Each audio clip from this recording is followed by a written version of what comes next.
Hey bloomers! Welcome back to another episode of Blooming by Grace, a space where we use grace to chart our journey. We all have encountered challenges, fears, or failures. But no matter what it is, this is a place, the only space where we will bloom. And not just bloom, but bloom and bloom by grace.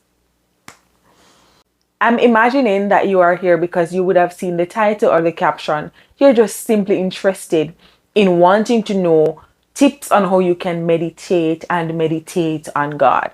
The first thing that I want you to do for me is to go ahead and click that like button so that YouTube can send this video out to other like-minded people that want to know tips on how they can get closer to God. Please remember to like, remember to share, comment. Please go ahead and comment other tips that I would have probably left out or whatever, and so that other persons can benefit from this discussion. So the first thing that we want to establish is what is meditation? And I've found this on Google. It reads, meditation is a practice in which an individual uses a technique such as mindfulness or focusing the mind on a particular object, thought, or activity to train attention and awareness and create a mental clear and emotionally calm and stable state. Now you know what meditation is. Let's go into the first tip. Tip number one, find a quiet place. Find a space that has little to no distractions. It could be a bedroom, it could be a park, it could be a beach, it could be anywhere that you know that you will not be distracted. Because what this will do, it will help you to deepen, it will help your mind to be deepened so that you can take your mind off all that is happening around you and to focus on God. Tip number two, set aside time. This might be 1 minute, 2 minutes. This might be after a long day. This might be before a long day. This might be at lunch. Whatever time out of the day you feel like, okay, I can now meditate on God. And sometimes you're probably there and you're scrolling through social media and it gets probably toxic or whatever. You can take some of your social media time. You can take some of your friend time, whatever. Just set aside a particular time. It could be like 5 minutes per day. It doesn't have to be the same 5 minutes every single time. So it doesn't have to be 10:05 to 10:10 or however. But you can find varied times in the day that you know, okay, God, now is my time to come to you and meditate. I realized for me that first thing in the morning, I just don't want anybody to talk to me.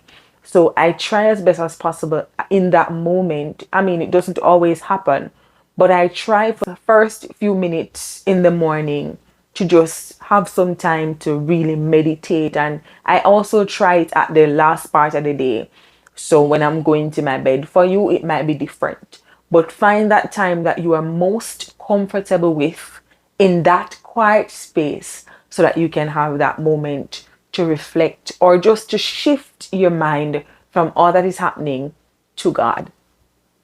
Tip number three. So after you've found a quiet space and after you've set aside some time, pray. This could be you praying in your mind or this could be you praying out loud. What prayer will do is that it will help you to deepen your connection with God in this moment. Step number three. What you can also do is you can focus on a Bible text. So if sometimes it's hard for some people to meditate, what you can do is to find a particular text in the Bible that you love or one that you would have heard or read somewhere or something and meditate on this text. So the more you meditate on it, you could probably make it more practical, like put it in your day or put it in your life or put it in the life of a friend. Put it in a way that it reflects gratitude. And in doing this, allow the Holy Spirit to come and convey to you in a different way, because this is what meditation actually does. So if you're focusing on God, what it does is that it brings God down to you. So if you're focusing on a scripture in that particular moment, then you can look at the scripture in different ways. How has it affected you? How have you seen it played out in the lives of others? Or how have you seen it played out in your own life? Or how can you see it play out in your life? So you can choose a text or a Bible verse or something that you love, or um, even a scriptural quote, like something, a sacred text or whatever, just something that you can use to boost your meditation.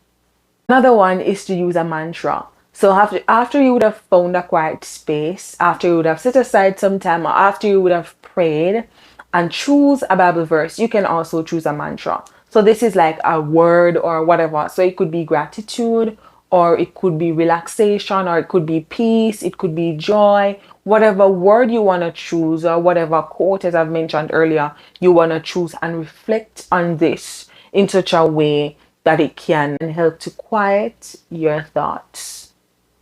Tip number 6, visualize God. It's like you are going into your mind's eye and you're imagining Him reacting to you as it relates to the prayer, reacting to Him to you as it relates to the mantra or the text that you would have gotten. So it's like you visualizing Him even giving you a hug or pulling you closer or whatever it is. So it's like you're bringing your mind to that level of peace, or you're bringing your mind to that place where you're imagining God reacting to you. I mean, it's like my mind literally just went to probably that space. Uh you're literally visualizing God as to how He's reacting to you in the moment, so that this will also help to deepen your meditation. Tip number 7, practice deep breathing.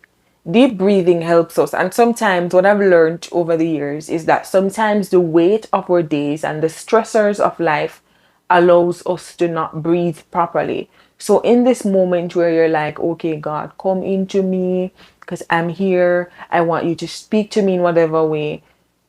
You can also focus on your breathing, and you'd realize that even the very pattern would have changed because you're now in a place of peace, or by now you should be in a place of peace. So you can also practice. I mean, it's not even to practice it, because the moment you start meditating and your body starts becoming calm, especially in the presence of God, you'd realize that even the very pattern of your breathing changes.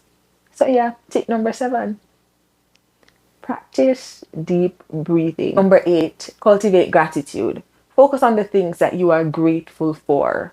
Don't, in this moment, you're not trying to change anything. You're not trying to rush yourself. You're basically just focusing on what's going good, even what's not going good. So you're basically focusing and giving God thanks for whatever you want to give Him thanks for.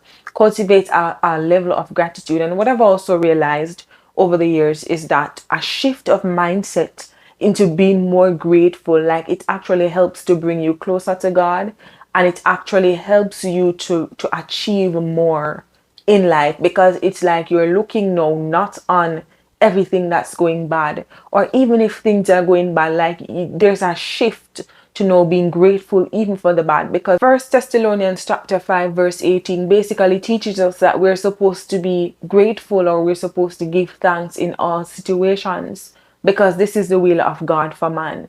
I mean, the good always work out, the bad always work out. Why?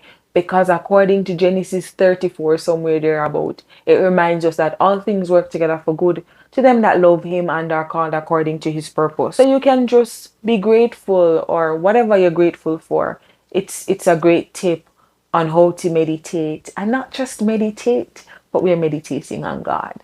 Tip number 9, be patient. Meditation takes time. Your relationship with God takes time. I've often said this, that building a relationship with God is a lifestyle. Christianity is a lifestyle. It's you moving from being religious to being in a relationship. And if we're supposed to allude it to our regular relationships here on earth, it takes time. It takes time for you to build it. It takes time for you to build connection with the person. So it is with meditating on God. It will take time. So don't rush, don't feel bad, because at first you will not be perfect. But as you do it over time, as you continue to try to cultivate these tips, I mean, it might not be you cultivating all of them at once. It might just be you meditating today through gratitude, or just a prayer, or just finding some quiet time and thinking about God, or thinking about a scripture. But all you have to do is keep showing up. Do it.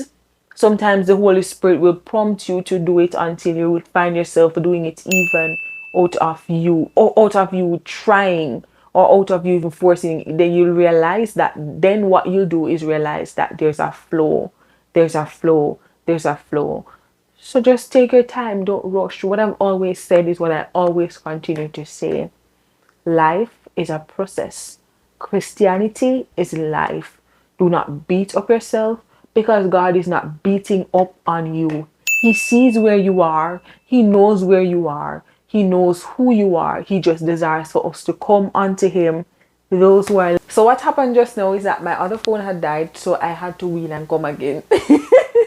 For those who don't understand what that is, I now have to use a different device, and it literally just threw me off track. But I think I was saying something along the line of the fact that God desires us to come unto Him, those who are labored and heavy laden, and He will definitely give us rest. And tip number 10, the big 10. Yes, 10. Tip number 10. Repeat. And nowadays I've been hearing this thing, rinse and repeat. Do it, do it, do it until it becomes not just a ritual or not just a one-time thing, but something that you can constantly do, and that it will help you, so that it can help you to build your relationship with God. I mean, again, it takes time, it takes you. But at the end of the day, God desires to have a close relationship with us through whatever means. So for me, it might be meditating. For somebody else, it might be something different. But whatever it is, let us build solid relationships with Him, so that at the end of that day, we will not be found wanting. We will not be we will not be like Belshazzar and the others. We will not be found weighing in the balance. Guys, I don't know who you are. I don't know where you are. I really love and appreciate each and every person that continues to watch my videos. Even if you're new here, welcome again. Remember that yes, you are not too dirty for God to cleanse. You are not too broken for God to mend. You are not too far for God to reach, or too guilty to fall at His feet. Have yourselves a blessed whenever you watch this. Bloom, guys, not just bloom, but bloom and bloom by grace. See you next time. Goodbye.